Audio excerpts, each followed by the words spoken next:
نہیں اس کے بعد آپ لیکن پارلیمنٹ اور کانگریس کو تو یہ بھی حق حاصل ہے کہ وہ کانسٹیٹیوشن چینج نہیں تو وہ کریں نا پھر the point وہ is تو the way to do وہ تو that. چیف جسٹس اس کا بھی حق حاصل ہے ان کو کہ وہ فنڈامنٹلی کانسٹیٹیوشن کو چینج کر دیں ٹھیک ہے سر، حق اور حاصل چیف ہے. جسٹس صاحب کو نکال دیں. نہیں تو حق حاصل ہے لیکن the right way لیکن to do مسئلہ یہ it. ہے کہ اگر اس طرح کی کوئی کرنے کی کوشش کی گئی تو چیف جسٹس صاحب اور تمام جج جو ہیں مل جائیں گے اور آپس میں اور اس کو جو ہے اسٹرائک ڈاؤن کرنے کی کوشش اسی کریں کو check معاملہ and اس balance حد پہلے کیا تک- نا. نہیں تو اسی اس کو حد check تک and آ balance. گیا ہے قبلہ، کہ یعنی وہ لوگ جو ہیں یہ تو باقاعدہ جنگ ہو رہی ہے اس وقت. This is warfare. this is institutions warring with each other but check اسی کو checks and balances کہتے ہیں.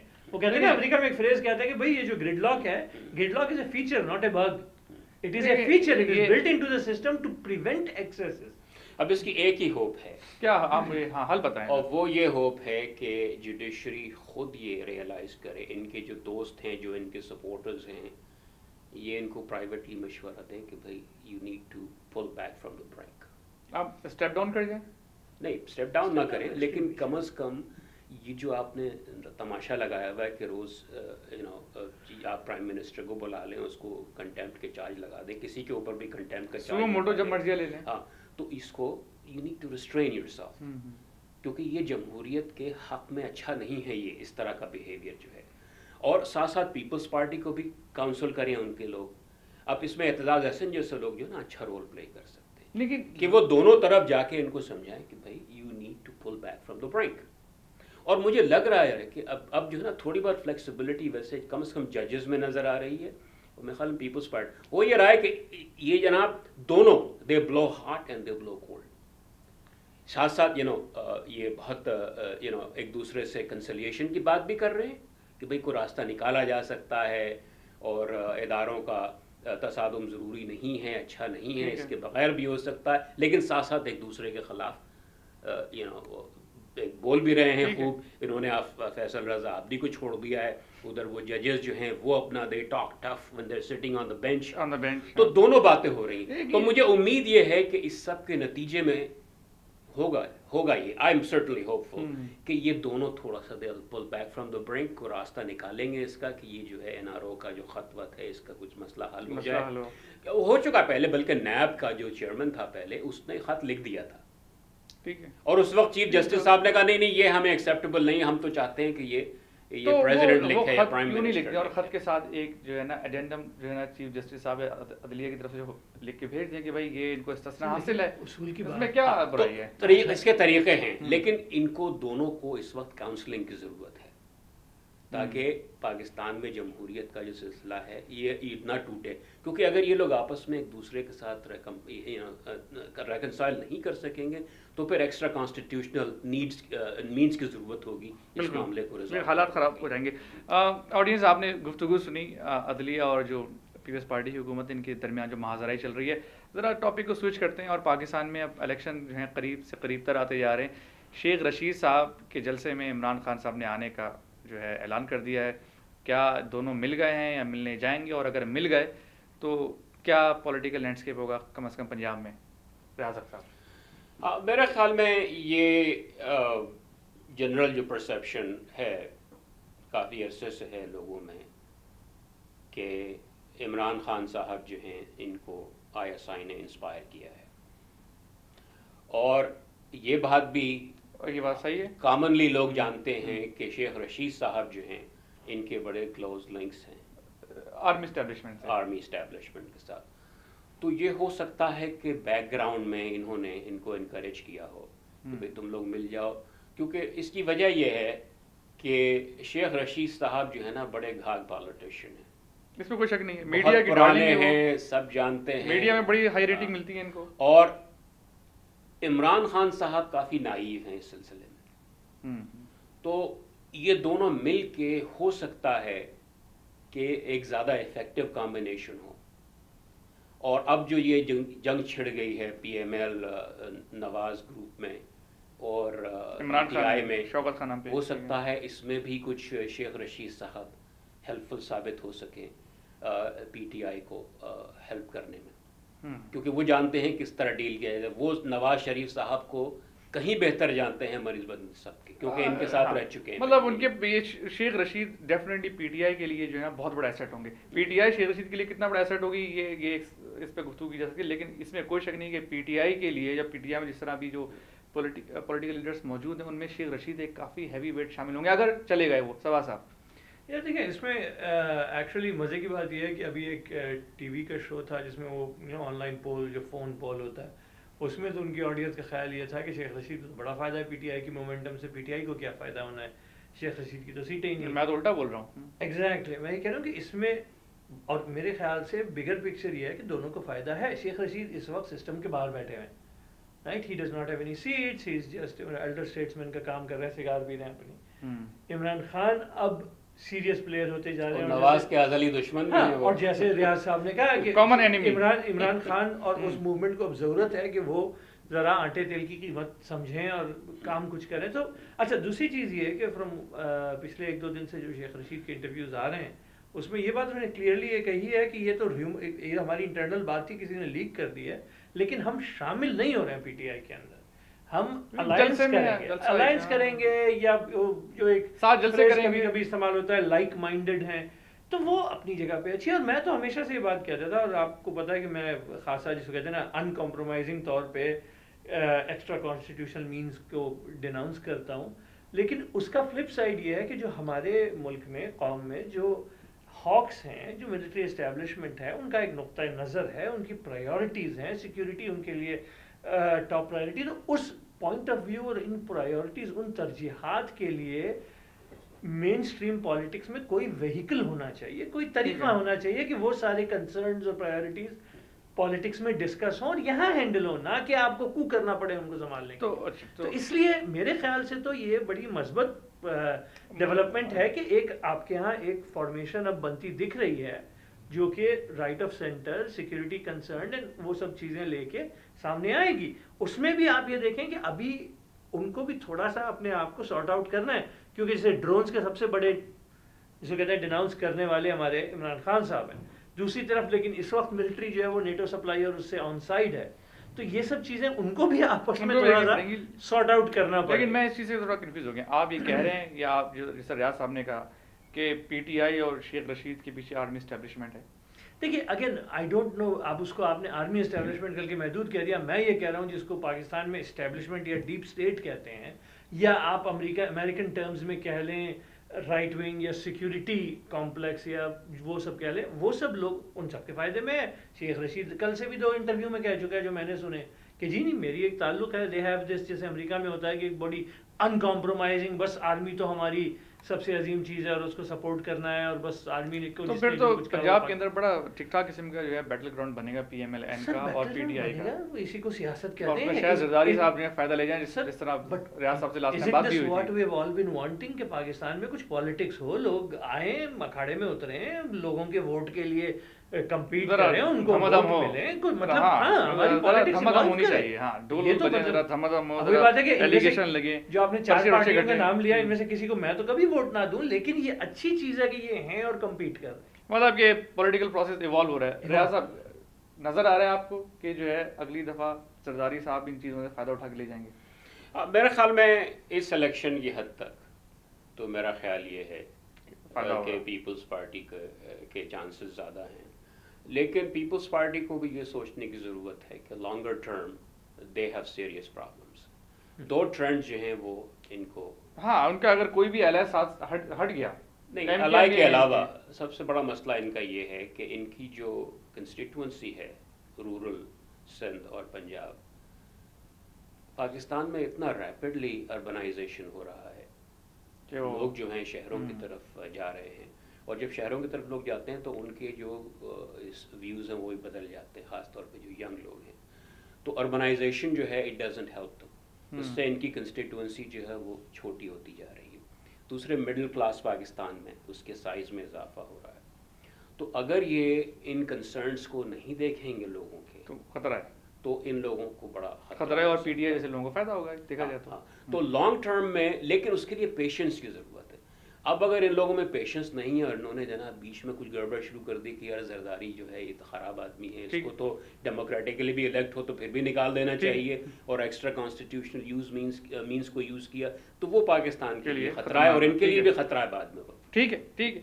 اور یہ جی یہ بات اس لیول پہ میں کمپلیٹلی ایگری ود ریاض صاحب کہ یہ that is the bigger picture, that is all over priority کہ ایوالو کرنے کی ضرورت ہے. رورل ایریاز کم ہوں گے تو پیپلز پارٹی کو نسبتاً نقصان ہوگا. بہرحال اس پہ مزید unless کہ Peoples Party can deal with the urban middle class issues. ٹھیک ہے، ری اسٹریٹجائز کرے اپنی پالیسی کو. فیصل زادی کو واپس لیں، فضل صاحب جی کو واپس لے کر آئیں، ان کو تھوڑا ٹھنڈا کریں، انہیں پانی وانی چھڑکیں اور انرجی کرائسس کو ایڈریس کریں، لوگ انسان شہر والوں کا، اور دوسرے جو اکنامک کرائسس ہے اس کو ہینڈل کریں. They need to get their act together. ہاں مطلب یہ صرف فیصل آزادی یا ذوالفقار مرزا کو لانچ کرنے سے بات نہیں بنے گی. یہ صرف سیاست نہیں، they have to actually improve their governance. ٹھیک ہے، سیاست بھی کرنی ہے، سیاست کر رہے ہیں. بہرحال لوگوں کا کہنا یہ کہ اگلی الیکشن میں سیاست نہ کریں، سیاست ہے لیکن کافی نہیں. اچھا فیصل آزادی ذوالفقار مرزا اگلی الیکشن میں لوگوں کا تجزیہ یہ ہے کہ دونوں کے دونوں پیپلز پارٹی میں شامل ہوں گے اور الیکشن کیمپین میں بڑھ چڑھ کے حصہ لیں گے، جذباتی تقریریں کریں گے اور ٹکٹ بھی ملے گا ان کو.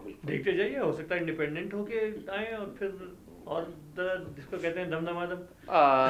ٹھیک ہے آڈینس، آپ نے گفتگو سنی، بڑی انٹرسٹنگ گفتگو تھی. دیکھتے ہیں یہ جو مہاذر آئی ہے یہ کہاں تک جاتی ہے، عید کے بعد کوئی رزلٹ نکل کے آتا ہے کہ نہیں آتا، کیا ہونے جا رہا ہے. لوگوں کا کہنا یہ کہ عید سے بقرعید کے درمیان جو ہے کوئی نہ کوئی جو ہے نا رزلٹ نکل کے آئے گا. دیکھتے ہیں، عید بہت قریب ہے انشاءاللہ. اگلے ہفتے تک کی اجازت دیجیے. View point from overseas.